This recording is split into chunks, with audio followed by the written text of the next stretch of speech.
Today's question is, how far should countries have relations with others whose human rights record is poor?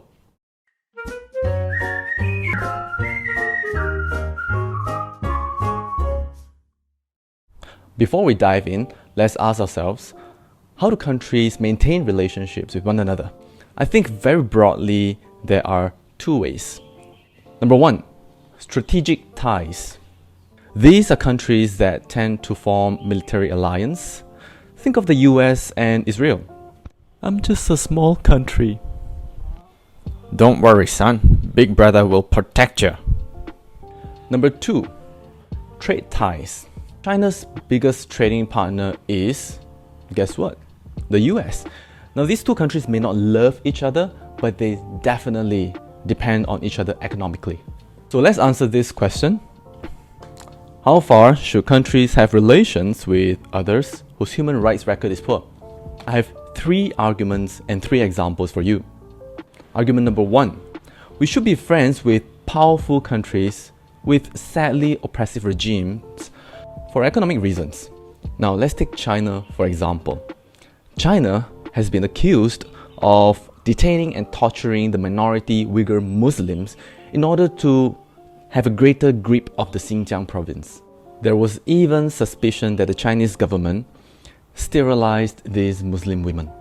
But at the same time, as some of you may know, China is undertaking this mega infrastructure transportation project called the Belt and Road Initiative, 一带一路计划, in order to connect trade routes from Asia to Europe and Africa. So, cutting ties with China on the basis of human rights violation can be financially unwise. In fact, many Muslim countries like Saudi Arabia and Kazakhstan even endorsed the Chinese government's treatment of the minority Uyghur Muslims. Argument number two, we should not be friends with these regimes with poor human rights record. Why?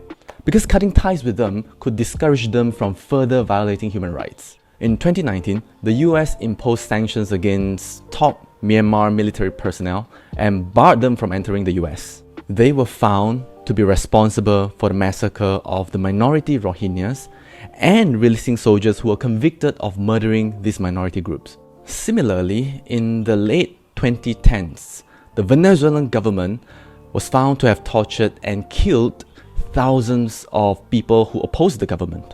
In response, the US, Canada, and the EU imposed sanctions on the Venezuelan president, Nicolas Maduro, and his top officials in order to pressure him to step down. Argument number three, we should not be friends with oppressive regimes. Why? Because it means that we are also complicit in their violations of human rights, which is essentially sending a signal to them that, hey, that's okay, carry on. The US and Saudi Arabia have a great relationship.